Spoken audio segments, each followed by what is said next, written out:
Hello, everyone, and welcome back to the Whalenerds podcast. This is episode number 21. I have Eric and Caitlin here. Hello. Hey, everyone. And we also got some special guests with us today. We have Jeff and Sarah. Hey, guys. Hello. They're down here from the San Juan Islands, which is an amazing place for whale watching. If you say so. It is. I only want to go there all summer long. Yeah, pretty much. Yeah, and they came out whale watching with us on one of our all-day trips this week, and we want to hear about their experience and how they feel about the Monterey Bay compared to the San Juan Islands. Epic. It was epic. How many firsts did you guys have? First Rizzo's dolphins. First northern right whale dolphins. Yeah, first for northern right whale dolphins for me, and it was epic, as Jeff said. And definitely, by far, the most Pacific white-sided dolphins I've seen in one place. Nice. Awesome. And What you about the brownells? Oh, yeah. Is that First the first time seeing time? brown nose, yeah. Cool. I didn't even know about that. We were on the boat calling them brown nose. What'd you call them? Brown nose? They What are are, these things with lightning bolts? they're kind of brown-nosed, I guess, if they have a lot of diatoms. Yeah.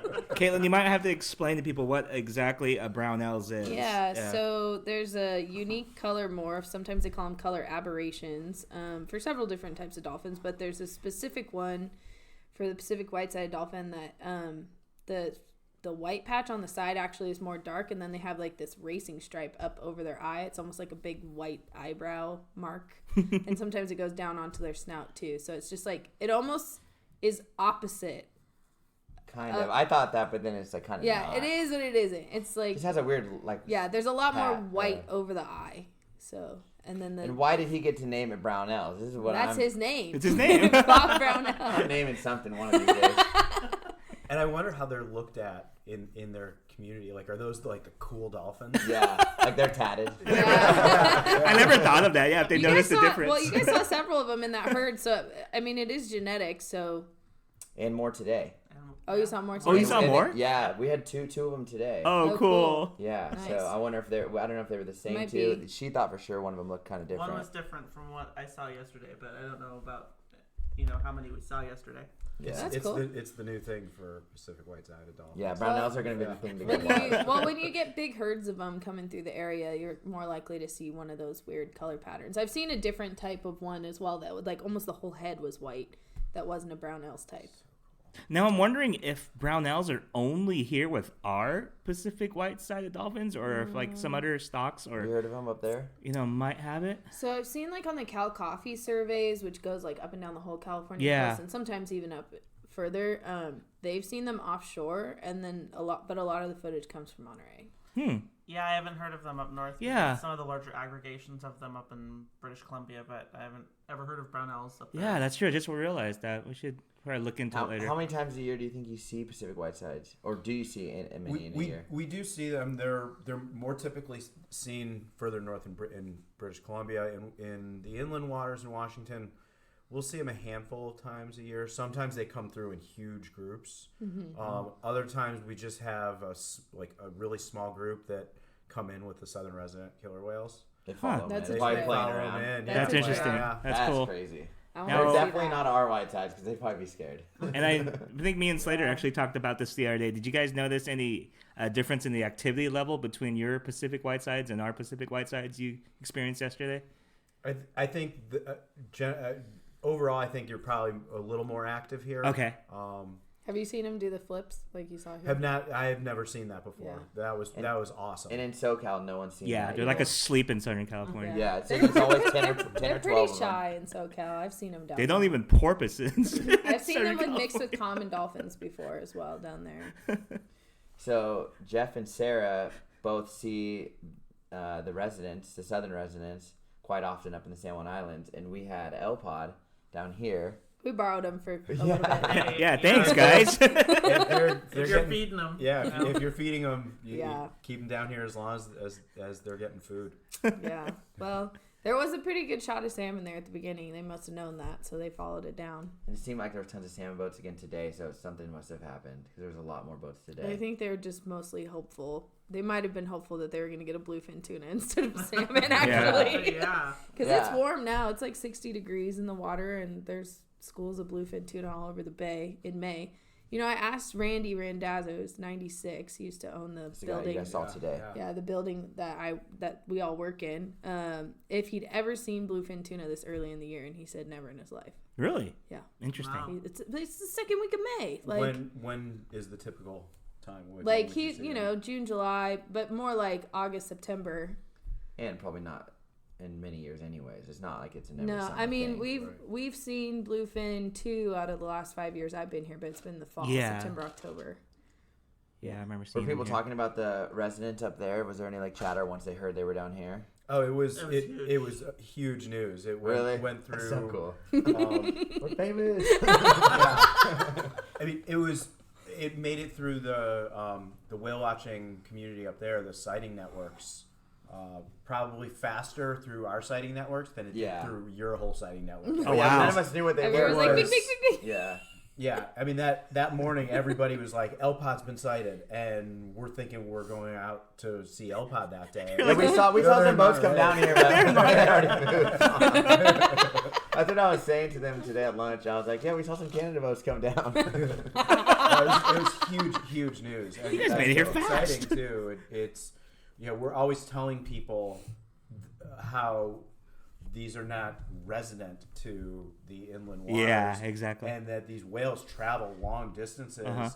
And it's great to, when that happened, to be able to say, this is what we're talking about when we say these are largely coastal whales and they're moving long distances if that's what they have to do to get food. And the amazing thing is when we spotted them, they were coming from the south too, because who knows how far they really went. So where we saw the bluefin, that's where we picked up on them. So when we went down to the point, so kind of where we were today, that's where we picked up on them. They were headed north. Like so north of Cyprus. Yeah. Who knows how much further? Exactly, and that's down. why I'm in awe. Thinking, where did they go? When did they turn around? Because our last sighting, I believe, that anybody had seen El-Pod was January in mid January when they were in front of the Victoria Harbor with J-Pod and K-Pod. Dang. It was right after L124 was it was new full super pod. We had right every after the single birth member. of the calf. How many times do you get the super pod of all of the residents? Nothing nearly what it used to be. Back in the days before the big crash of Chinook salmon, people were betting when in May would be the first super pod. We now have years where we never see a super pod. Wow. Are you talking like pre-90s? Or even in the 90s. Yeah. May used to be a one of the best months. We'd see them almost every day in the month of May. Last year we had not one sighting of a southern resident killer whale in the inland waters last May for the first time ever. So when we saw the super pod in January, for me personally, I think the most recent super pod I had seen before that, where every single member, it was a full actual super pod, was 2015. Wow. Yeah. And was there more southern residents then? How many number? What were they at then? They were in mid 80s. Yeah, we were close to 85, 86, maybe. It was right after all the new calves had been What's born. the highest number you remember? 99. Wow. I think it was up at 99. I just got chills from that. That's crazy to think. Yeah. I didn't even know about them until they were at 75, or 78 or something like that. That's crazy. It was the first whales I saw as a kid. I'm pretty sure it was the southern residents. We were camping up in the San Juan Islands. Oh, cool. And I'm pretty sure we were going out to Lime Kiln, and we're like in the parking lot. My mom's like trying to set expectations. She's like, okay, we might see whales here. Like, sometimes we see whales here. And I was like, no, Mom, there's whales here. And we walked out there, and there was like 30 killer whales just right there off the shore. Nice. That's the first time I remember seeing them. I had like one of those wind-up disposable cameras trying to take I pictures of remember. them. All right. There's a live cam at, what is it? It's Lime like Kiln? No, the underwater one. Oh, Is that like the Next rubbing door. rock? Stone Straight. Yeah. Yeah, the rubbing beaches. Okay, I thought it was live. We gotta tell you something. Yeah, I ruined Caitlin's life about that. Gone by like 10 times. Because it says live with the little red dot, and I'm like, oh, sick, it's live. And I was like, wait. Does it? a It goes second. live though. At one, it says that because at one point that footage was live. Yeah. Yeah. Well, now it does Okay, say but on it's like there. the best But stuff they'll ever. loop it in the Yeah. off season. They loop like the highlights. Man, but all summer last year, I it was does so go live, It right? does go live, which is Yeah. It's the residents that do it. The Northern northern residents. residents. Oh, it's northern Yeah. residents. Yeah, so that's a few hundred Oh. miles north of us in British Okay. Columbia, and that's where the northern residents go down. They're shallow beaches. There's not a ton of water at even at high tide, and they're like flat, rounded stones, and they go down and just rub along the bottom. So funny. A harbor seal goes by, then a resident goes by, Yeah. then an octopus goes by. And all I had these to break- fish. like, I had to break it to whoa. Caitlin. She was really mad at me. I'm like, Caitlin, look No, how I was perfect like, And it then is. in the corner it says like highlights, and you're like, damn it. That's so funny. It's red too, so it seems like it's saying Yeah, like it looks like recording it's or something. live. And that I was like, beach, damn. I heard, it is not easily accessible or even accessible to the No. public, right? You can't. I don't think there is a way to get Uh-huh. there publicly. Like Oh, you okay. can't you can't actually So that- go on the beach. Yeah. So that topside camera that's mounted there too is like someone just goes checks it every few weeks or something. Then I think it's all solar, so I think they just go and change the batteries out like once a season. Oh, cool. Yeah. That's awesome. There's other rubbing beaches that are publicly accessible, but they're all difficult to reach. You Really? have to like kayak out or camp Everything. out on these like distant islands and. Everything up there is difficult to reach. I mean, it's really primitive. Kind of a good thing sometimes, yeah. for sure. Yeah, Yeah. exactly. well, I was very disappointed. It's It's great cool footage. footage, yeah, though. but The footage I, is Very cool. incredible. I Yeah. felt Yeah. really We cheated. argued about it. Yeah, Like, no, Caitlin, we no. did. I wanted to drive up. I'm like, this is awesome. They're there Slater's every like, day. let's go right now. The first time they were testing the live camera system, and they put one camera in right off of Orca Lab, and I remember spending like an entire Saturday. I had it kind of in the background, just watching an urchin crawl, like slowly took 12 move hours. around the day across the lens. That's funny. So did you guys used to have the residents early in spring, or is it because now you guys tell me to come in like September, like fall, right? So historically, the southern residents were present in inland waters every month of the year. Like, Wow. We would see them every single month, J-Pod especially, and that has changed significantly over the last 5 to 10 years, really. Yeah, historically, like January, you'd see them maybe 1 or 2 days, and then February you'd see them a little bit, and then from May through September to mid-October, you'd see them almost every single day, and those numbers since 2005 have just been steadily decreasing. Is this because we think of the decline of food and they're spreading out more to go search? Yeah, that's the thought, is that it's declining as along with the Chinook I availability. think it's also because there's more transients as well. I Or not don't that? think it's because of the transients. I mean, it's what's going on in the inland waters in Washington and British Columbia is probably a similar story to what's going on in a lot of other places where you have a changing ecosystem.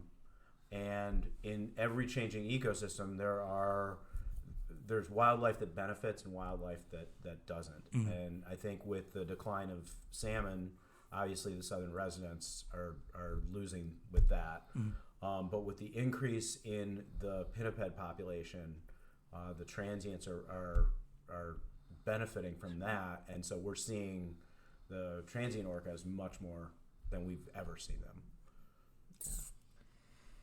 Crazy. I saw somebody mention one of the whale watching companies, the guy who's been around since the mid '90s, said that it used to be that we would see the transient orcas maybe 2 to 3 times a season, Oh, wow. Yeah. Wow. and now it's almost every day, every single month of the year. Yeah. Wow. Even 10 years ago when I was doing this, I would see transients maybe once or twice a season for me. I mean, but in 2017, I think we documented over 670 sightings of Wow. individual metrolines in the Salish Sea. Yeah, even Slater's freaking out in Can't his take chair the right same now. down here. even on our spring tours, we used to tell people that in the spring you'd see maybe one or two out of every 10 tours would see killer whales, and now we're seeing them almost, I would say, like 9 out of 10. Wow. During the spring, I think That's we amazing. had 3 since in the last probably 75 days. I think we've had less than 5 days without killer whales. That's amazing. Now, I know we discussed this amongst ourselves, but probably our listeners probably are curious too. Describe the relationship between like transients and residents. I know sometimes you guys actually will see them in the same vicinity. What usually happens when that occurs? Typically, they avoid each other. But there's been a couple of rare instances where they seem to like be aware of each other, and it's usually the residents pushing the transients out of an area, chasing them. I think the only documented like really interaction was 1993, because it was when J28 was a newborn calf, and researchers saw a J-pod chasing like 4 or 5 transients, including T20 and T21, out of an area, and they actually like raked the transients. Like the transients had like rake marks and blood and all that. And the researchers later found that J17 had just had a new calf, which was J28. So those two were together along with J17's mother, J5. And ever since, the transients have been scared.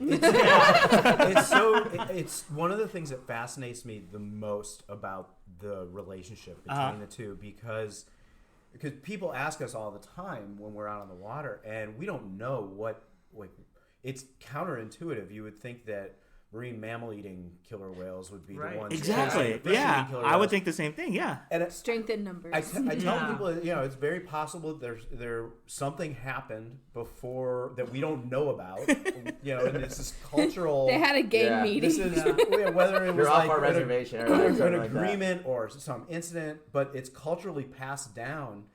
And I remember a trip last season, and I think you were with me, and we were up in the Strait of Georgia in British Columbia. And we had several groups of transient orcas coming down the strait really, really fast. They were porpoising, and we were just blown away. I mean, they were porpoising at like 15 knots down the strait, and it was like one group would fly by, and then a few minutes later, another group would fly by. And then the Vancouver companies were getting off the dock a little bit north of where we were, and they came out of the harbor, and they're like, yeah, we have J-pod right here. And we're like, oh wow! That's why these guys. Yeah, that's why these guys are flying south, because J-pod's coming. Yeah. Wow, that's crazy. Yeah. That's what's cool about the boats being like, all through the islands. Like you can be like, no, we have them here. That's probably why that's happening down there, and then all the communication. Definitely, it is very cool. Okay, so you guys are with Maya's Legacy, and where out of the island area do you leave from?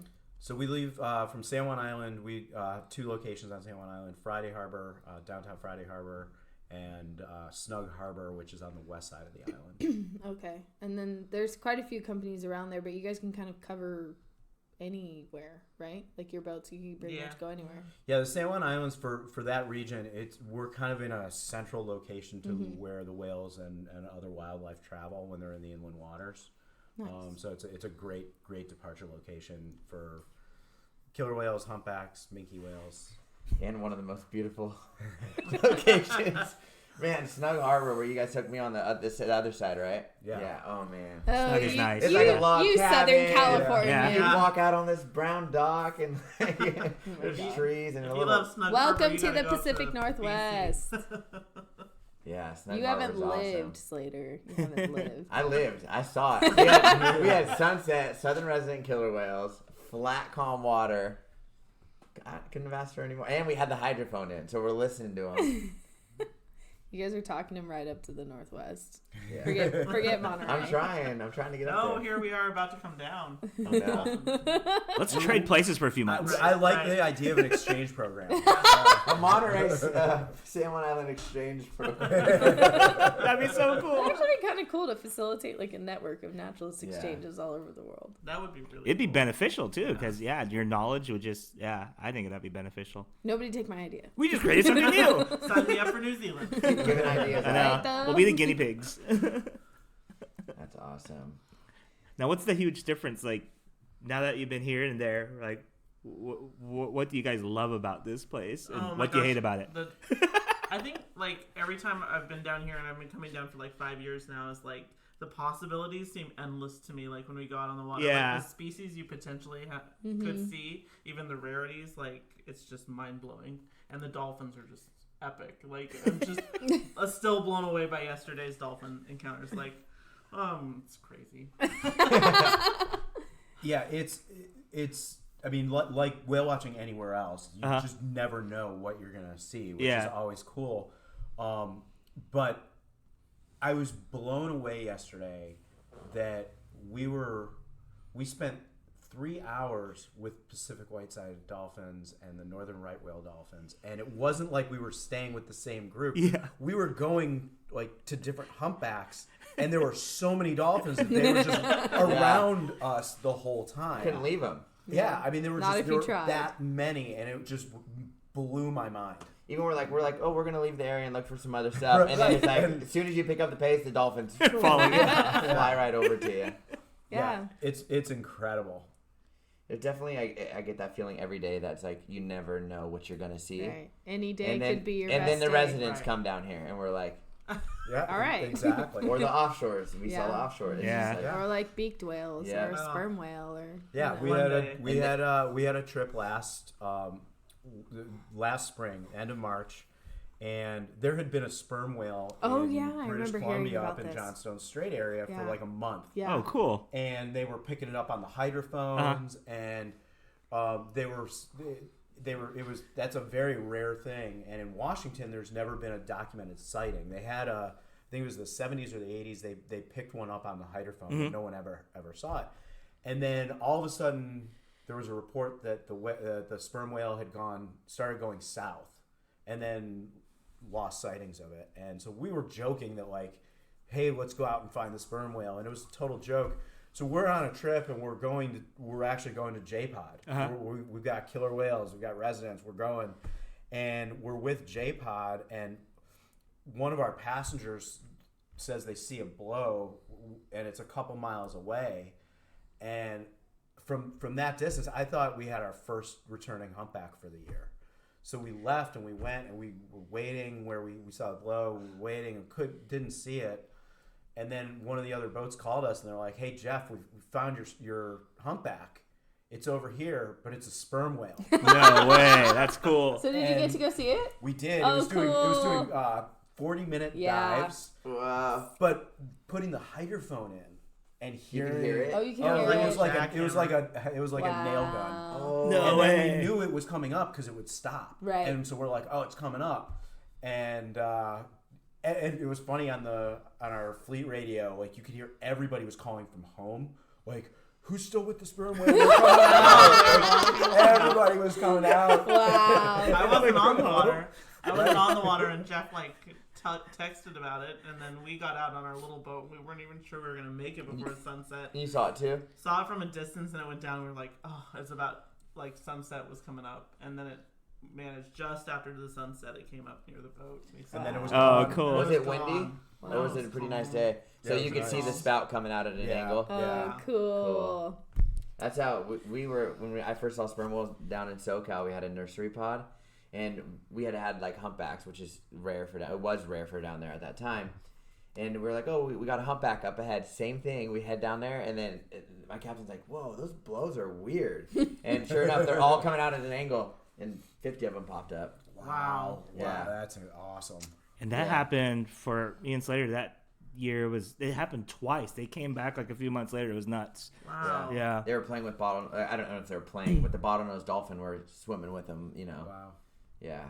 We were saying up here, like, if they showed up, like, in the morning, like, the next day, the second time around, we were just going to all ditch work and drive down there. So some people did. I remember people from Monterey Yeah, coming down and to they visit didn't- us. but I'm they not going to didn't- name any names, But they didn't make it, right? They didn't make see it, them. unfortunately. Yeah, But yeah, people tried. I mean, what are the chances? You know, Yeah. they're gone. But then a couple years later, we had one in Monterey. We had one male for like a month. Right. Yeah, that And was he's pretty been cool. seen before, I think, right? Yeah. They knew the. Yeah, it was so like Everett and I saw it on a seabird trip with Alvaro's Seabird Company. And there was a guy on the boat who was like 5 years ago on this day, we saw a sperm whale. And he was like, and we remembered the back was really funny. Like the peduncle had extra like curvature in it and it kind of fluked funny. And so we like took a bunch of photos and he's like, I'm pretty sure this is a same whale. That's really 5 years cool. ago to the day. I was like, whoa. Seems like the big males for us here, it seems like they have, that high sight fidelity and stuff like that. Yeah, I Like, would think so. But I just don't know too much about like the sighting history other than just that anecdote. Us Slater Californians, we had, I don't know if you were on the water yet. There was a whale named Mango that John actually ID'd, and he seems like he frequents Southern California every few years. Doesn't it he does have seem a friend? Double Scoop or something?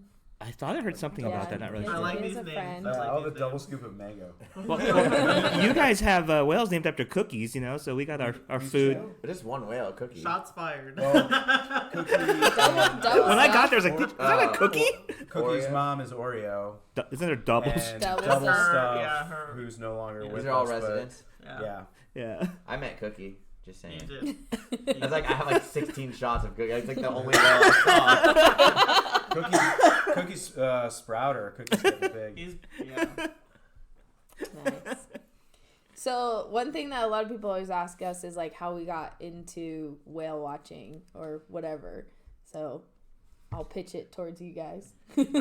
I don't even remember like when my love for whales started. I was really young. I was like before first grade, so early 90s. And Where did you grow up? I grew up in Western Washington. Okay. Just mainland side, and was the kid that grew up and skipped school to go see whales. Told my parents way later after I graduated. So I've always done science, marine science, volunteering, and learning as much of the whales as I could for a very, very long time and since a very young age. Nice. So for me, it was a natural. I grew up in the whale capital of the world, Cleveland, Ohio. So there it's just you're born to You're a whale watcher. Yeah. Like you just. So Like half of the ACS Oregon chapter is from like Ohio and like the other like way inland states. that's funny. Like, Ohio had SeaWorld in at least, right? Didn't We it? did have and that was the first time I ever saw a killer whale was in second grade going on a class field trip to SeaWorld. Wow. I guess that's my first killer whale too. Was at SeaWorld. I think Never thought about for it a like lot that. of people, Yeah. that's their first experience. When I was a kid, I was always very drawn to like ocean documentaries and marine wildlife. But being from Cleveland, like you didn't go whale watching, and you didn't think about a career around whale watching or any kind of career like that. It's just not in your universe. But the first time I saw killer whales in the wild, I was on a kayaking trip in British Columbia, and we had two just incredible experiences. This was we were camping across the strait from the rubbing beaches. Oh, cool. And we had a harvest moon. It was dark out, and we had this parade of northern resident killer whales going by. Wow. We had I know. Slater's like, this is amazing. Yeah, like the most beautiful experience that drew him into whales. I'm going to paint this right I now. saw I know. a gray whale. It looked like a rock. It was incredible. We had our feet hanging off this. We're on this 15-foot bluff, and they're just Oh my gosh. swimming by underneath us and coming up like below us as we're looking, and you can see them with the moon. And then With the moon, not even sunlight. Moonlight. yeah. He had Slater wine. shook. We had wine. And like, Slater shook. They probably did. It's funny. Chocolate strawberries. and we had the next day we had a really close encounter in the kayak when we were out on the water, and Well, I think that'd make me With- move to with- Washington with also. with northern residents, and that it was like at that moment that I realized that like Cleveland like, sucks. And it was like that moment I was like, I need a lot more time around whales, and how can I make that happen? And what if I did this trip every summer and that's not going to be enough? And so I started going, spending time in the San Juan Islands in Friday Harbor every summer. Not a lot of time, just like a week or two on vacation. Became friends with two people that owned whale watching companies. And they worked really closely together. One was Legacy Charters and the other was Maya's Westside Charters. And when Jim Maya, I was talking to him just a few years after I met both those guys, and he knew how passionate I was about whales and how into it I had gotten. And he was selling his company to Legacy Charters because Jim had turned 75 and wanted to slow down a bit. And I was talking to him on the phone one day, and he said, I've got a good feeling about this. What if you bought my company and instead of Spencer and Rachel at Legacy Charters, but you bought my company and merged it with them? And 8 months later, I was living on San Juan Island, living the dream. Nice. The dream, and I still can't believe that this is actually real life. That's awesome.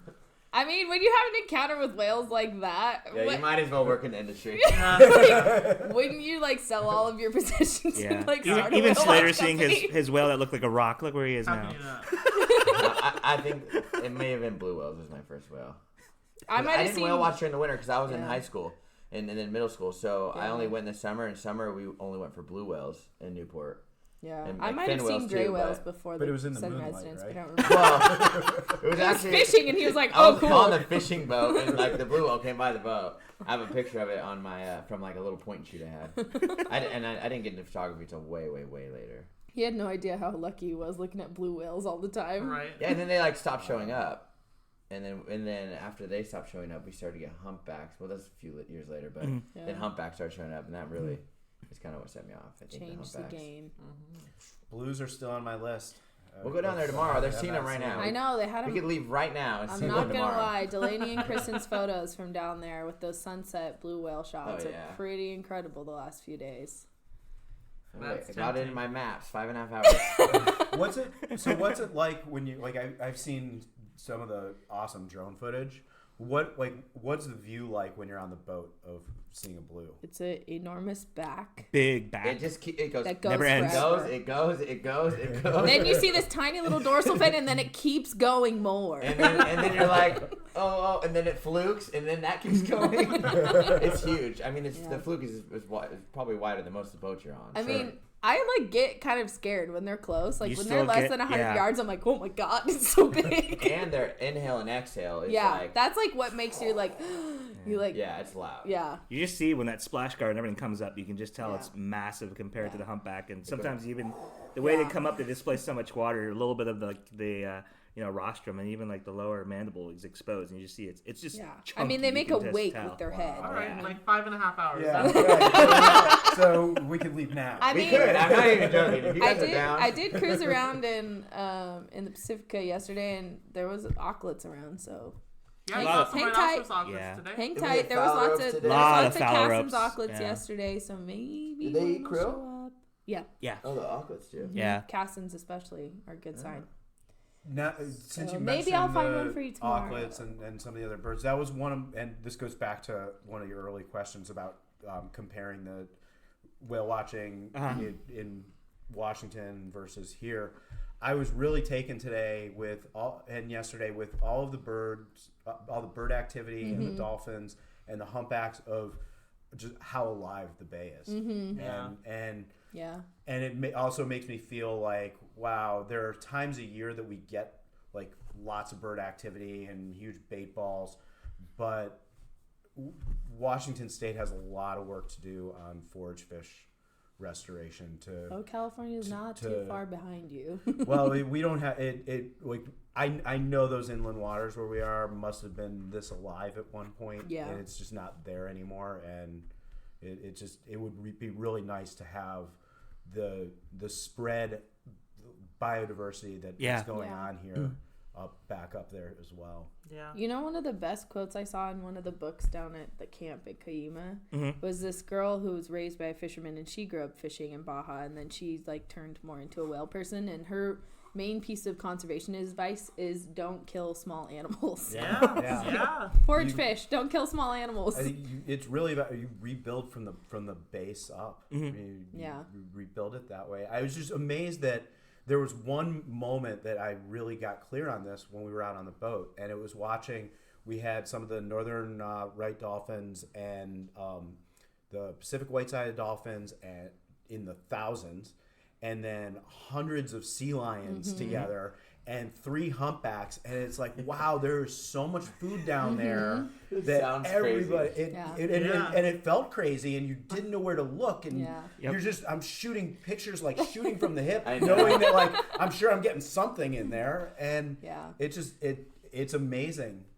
Meanwhile, I'm hanging over the bow, just watching the. I know, like if Eric and Caitlin and I are just like, oh, we saw like this today, and like we're kind of somewhat used to that. That was really crazy. The dolphins, like 1,000, that's a lot for the white side, especially for me because I'm come from down south. There's like 20. I haven't seen a big group of dolphins. I haven't seen that in a long time. Yeah. So, but it's funny, like it's cool to listen to you guys see how amazing it is too. Did you see any albatross the last few days? We did, yes. You did? Do you guys get to see them up there very often? We don't. Yeah. Not inland. No, we get them off the coast, but not inland. Yeah. What is your bird that you see? Is there one? We get a few, like the rhinoceros. Lots of auklets, common murres. Okay, common murres. Puffins. Pigeon guillemot. You guys get like marbled merlets or anything? Yeah, and ancient. Mm-hmm. Yeah. Oh, cool. Yeah, because they nest like along the shoreline there. Yeah, it's a like little them more trees. accessible. Yeah. Coastal fog. And we get tons of eagles. I know. You know what's funny? I saw one while I was there. That's what, they fake you out. They say they got tons of eagles. They pretend they got foxes on this island. Yeah, you gotta come at the right time of year, buddy. I get there and there's no foxes, no eagles. So how's the eagle thing changed over the years? Have you noticed? Tons more. Yeah. Tons more. Yeah. When I was a kid growing up in the Northwest, my mom would get so excited if we saw an eagle anywhere because they were like in the 90s they crashed because of DDT. Yeah. And then like what's DDT? Stop. Explain. It's a chemical. No, it's a chemical that used to be used in agriculture, and it makes their ability to like put calcium in the eggshell like really poor, and so they would like sit on the eggs and crush them. Yeah, because the eggs would be too thin, the shells. And so they would like crush all the babies, and then like that meant they weren't having babies for years and years and years at a time. So their population really crashed. So, but now I mean, huge stopped rebound. using DDT, and so huge rebound. That's the same thing with the California condor. That was one of the big reasons why they died off so heavily. Right. So, but yeah. Go ahead.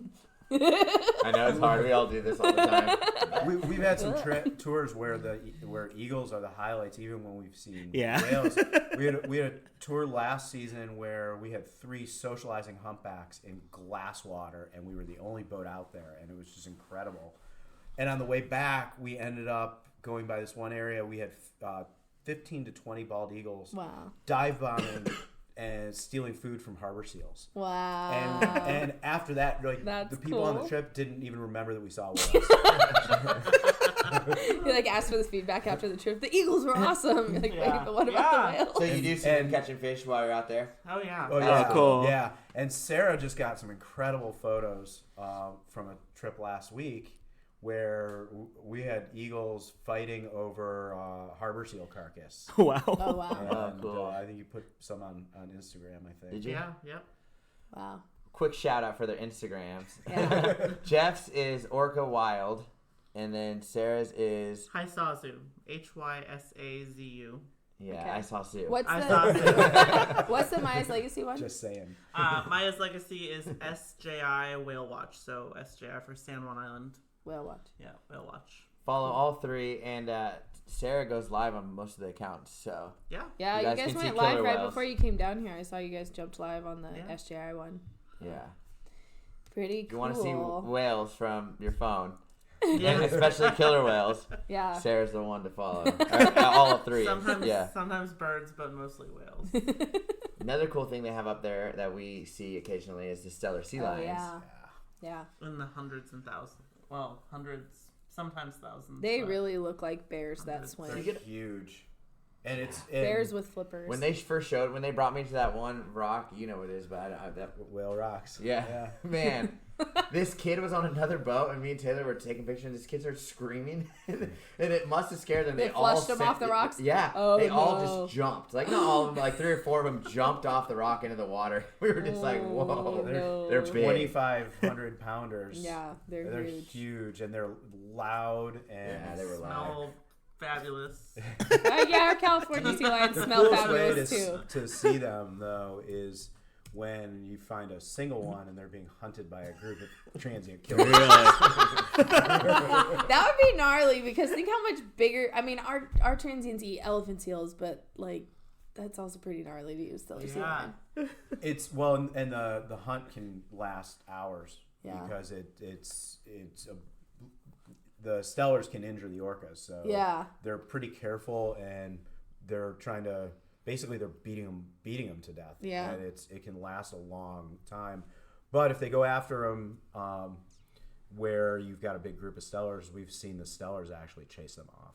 No way. Well, Yeah, that's you pretty get cool. a big group of stellars. They'll launch back into the water. And go after the orcas. And the orcas are like, and it's not like the orcas are leaving fast. Like they're just like, all right, fine, we'll go find something else. But the stellars keep chasing after them. It's kind of funny, and you can almost feel the orcas eye roll as they're just slowly going away. They're just like, all right, if we actually wanted to. We don't want to. We're not that hungry right now. Right. Well, we actually had some of your guys' teas up here last fall hunting a stellar sea lion. It was pretty cool. Do you know who it was? We trained him. Let me check. Well, there's a couple groups that tend to end up there, but. Yeah, we're seeing with going back to what we were talking about earlier with the changing ecosystem. I think we're seeing more California transients coming in to the inland waters. Really? Than previously. We've had, I think we've had a few that either have rarely been in, or it's been they've never been in.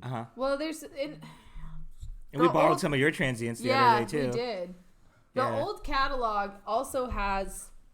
Like the 97 catalog or whatever that is for California has whales in it that have been seen in Monterey or like somewhere in California, but like are frequented off like Oregon or, like there's whales in there that may or may not actually be mainly a California coastal whale.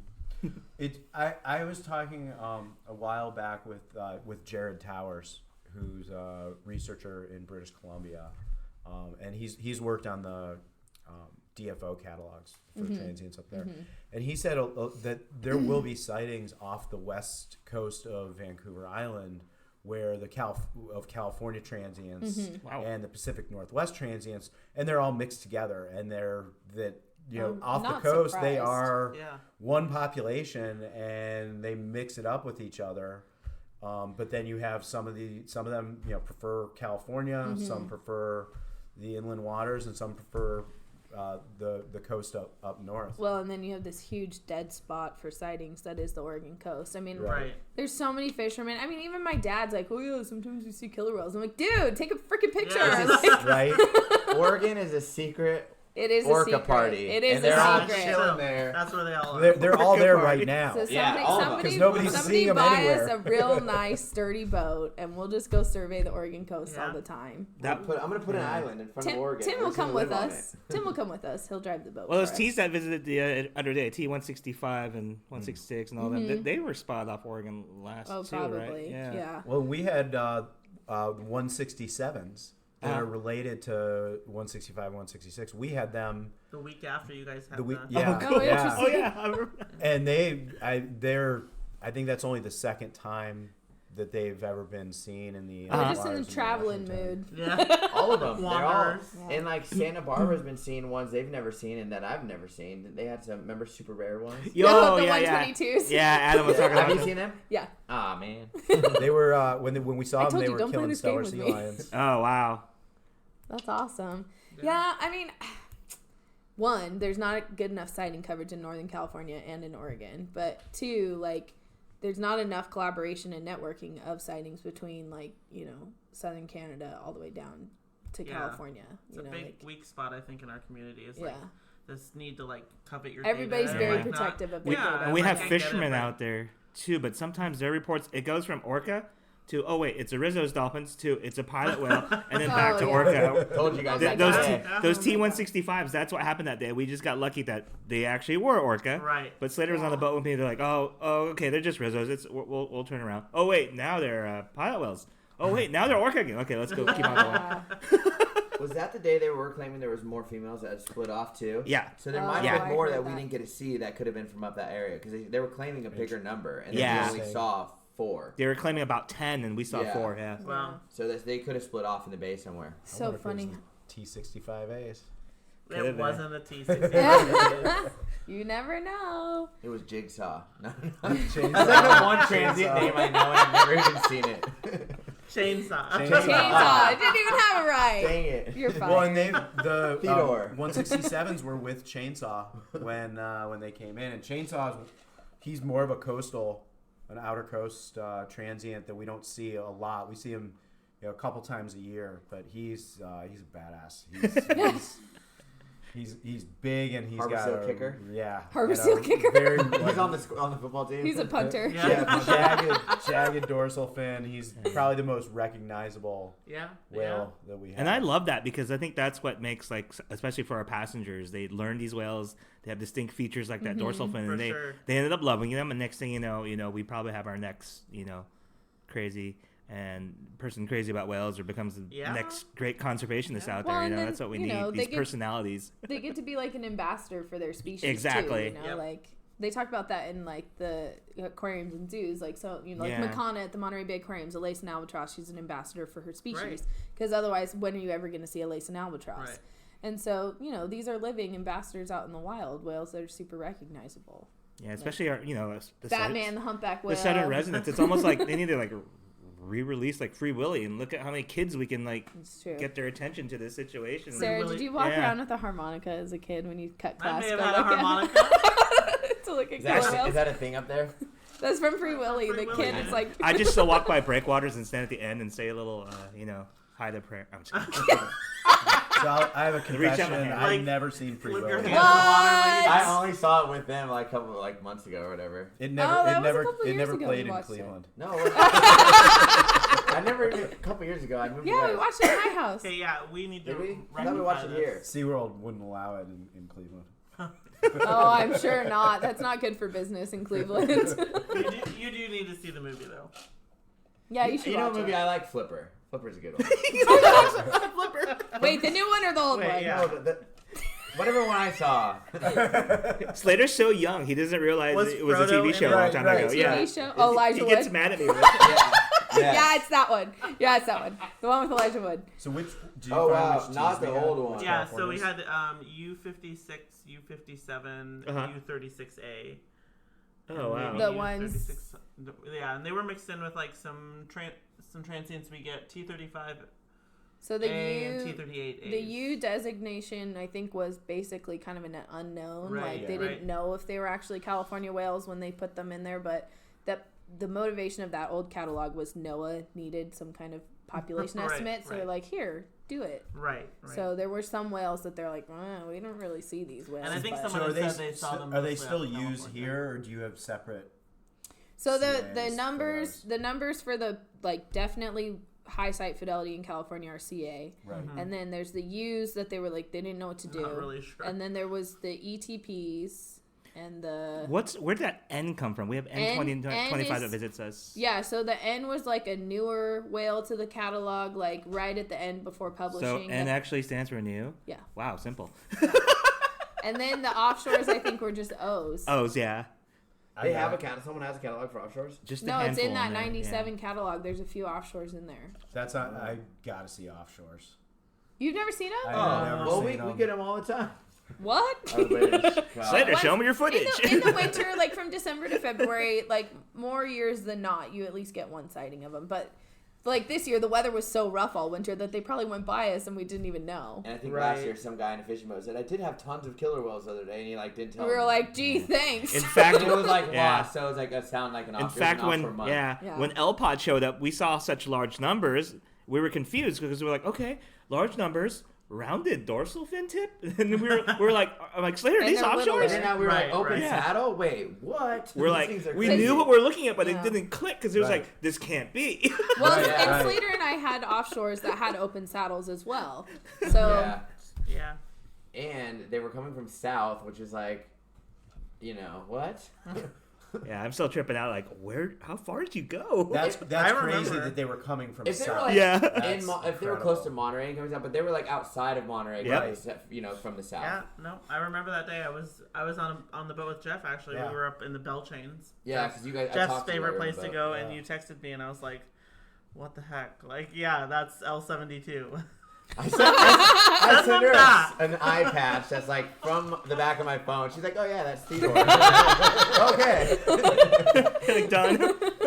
like instant. I'm like, Instant, yeah. "Jeez." So if you guys need a killer whale ID from up there, just send it to Sarah via DM her. Oh, DM God, her on great. Instagram. Yeah. Should get blown up now. We're gonna blow up your She'll inbox. have it back to you in 2.8 seconds. Yeah, exactly. It Don't could, make those promises. could be a low quality Well, like cell phone pic. It has to be a text if you want it quick. DMs could take like an hour.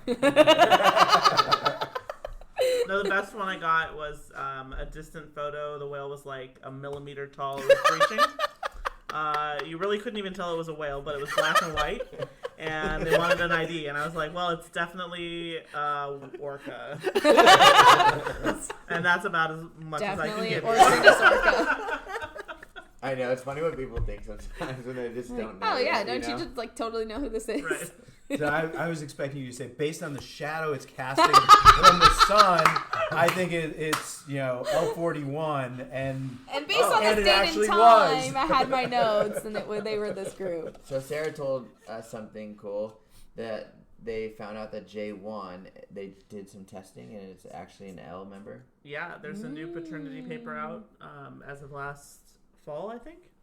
Cool. yeah, last fall. And yeah, the paternity J1 is not a J Not even member. a J at all. I think Okay, L45 was the mom. Is there so some J and L overlap actually with a few individual whales? L87. L87 Yeah. is part Boy, of the J It travels with J-Pod. Yeah.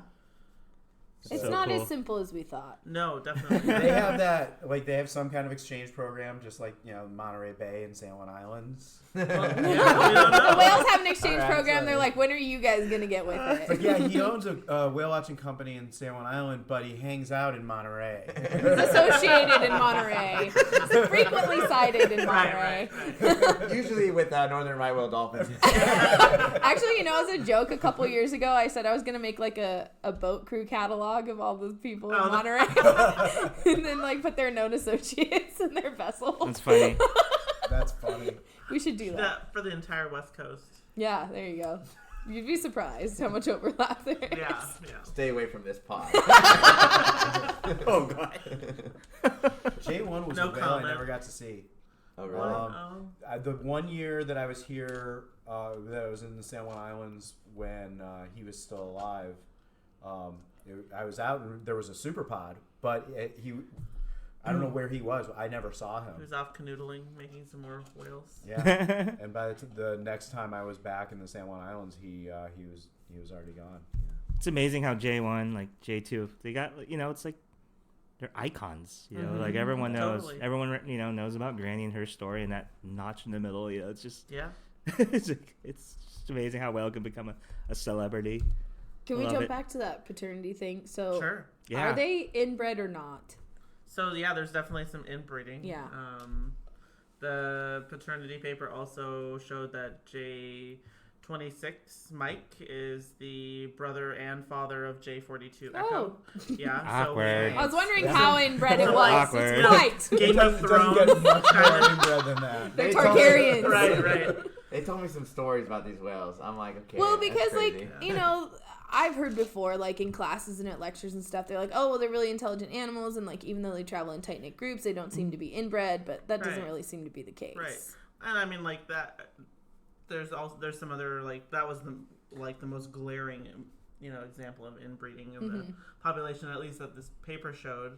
So was it like an oops moment, or was it we don't know. Hormones right? took over. We didn't really know what Right. happened. We were in a dark room. Things Also- happened.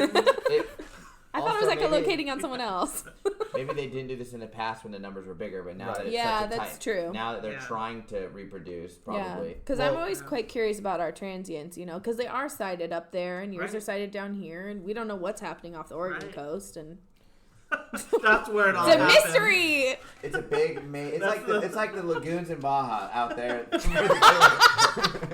The other thing is too the three pods are spending a lot more time apart from each other than historically. Historically, the three pods were together a lot more, and now, like J-Pod, for example, we didn't see them much this winter, but they were in the inland waters quite a bit this winter. They were spent a lot of the winter in between Campbell River and Vancouver in the inland waters version of the dead zone of like this area where there's nothing really going on in there. There's no whale watching. There's no sighting network. But they were in between that zone for a lot of the winter, but isolated from K's, who nobody's seen, I think, since January, and L's, who've only been seen it's because they're on their California road trip. Yeah. At least that we know of, right? Yeah. Right, that we know of, exactly. Yeah. So I think part of it is with the inbreeding and risk of inbreeding, part of it is they're spending a lot more time apart from each other. Yeah, we don't see these super pods and these huge, social congregations where they used to.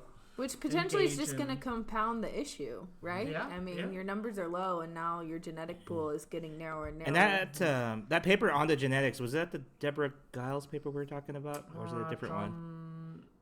Or Mike Ford. Mike Ford paper. Okay, yeah. I know some of our people want to read it. That paper or no? She presented on She presented a pretty good talk on it. So she must have been a co-author. Yeah. Is there overlap with northern residents at all in that fraternity paper? Not that we know of. No. That's not also on that paper. That's also pretty interesting. We don't know that they. What we have heard, and I'm not sure if this is, I just was talking with Brad Hansen from NOAA.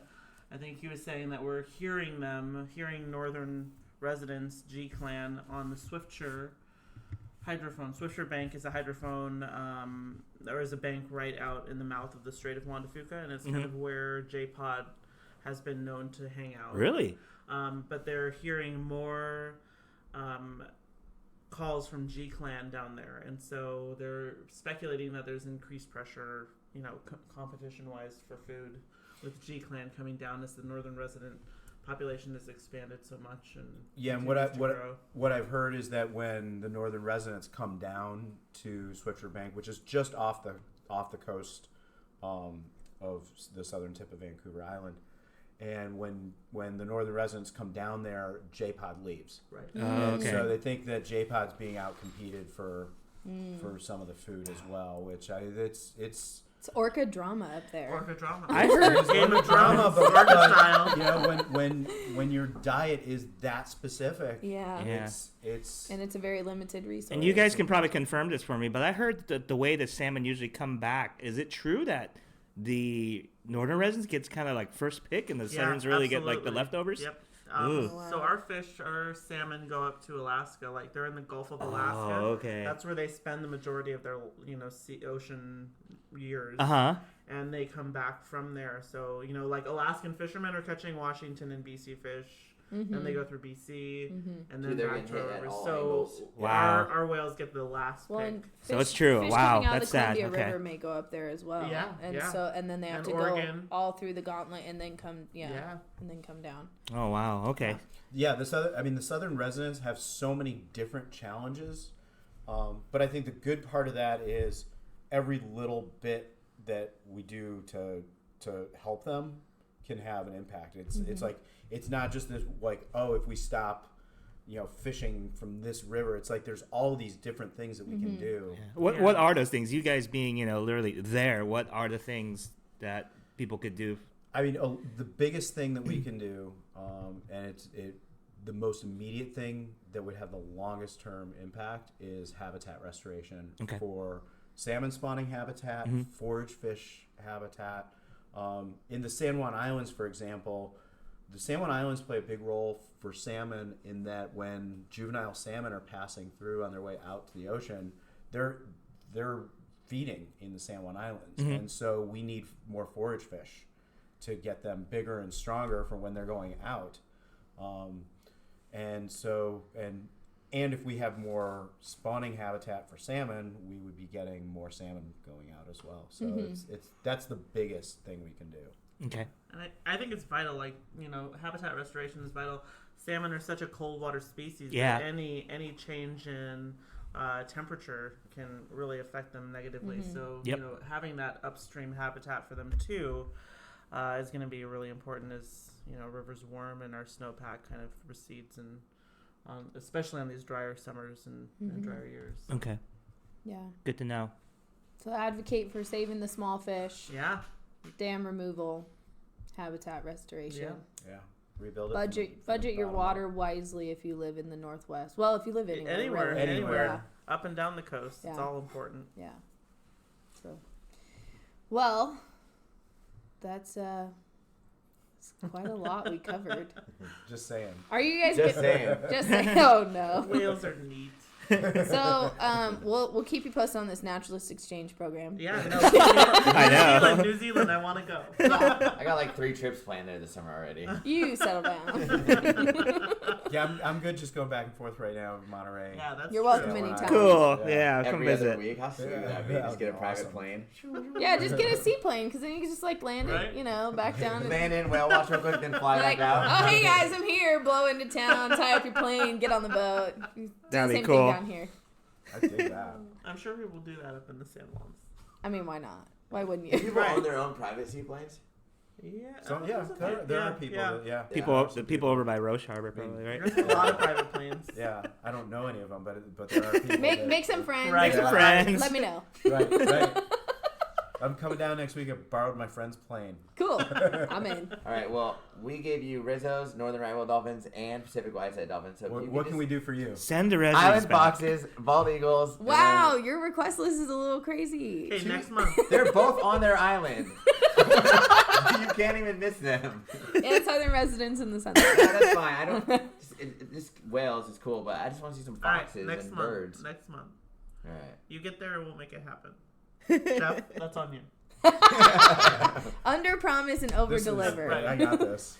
I got this. Easy. I trap bald eagles all the time. Well, thank you guys for coming down here. Yeah, and whale thanks for watching having with us. Yeah, thank you for having us. Yeah.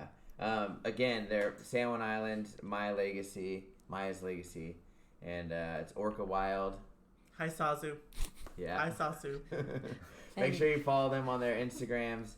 And thanks for listening, you guys. Yeah, and follow us too if you haven't been following us along on @Whalenerds on Instagram. And keep sending us suggestions of topics and things. We've had a lot of guests lately, but we'll circle back around to those soon. Yeah, thanks everyone for listening, and also been running into more and more listeners out there, out in the field, checking out animals with us. So don't be afraid to introduce yourself. It's been great meeting all of you. Thank you. Thank you. Thanks, guys.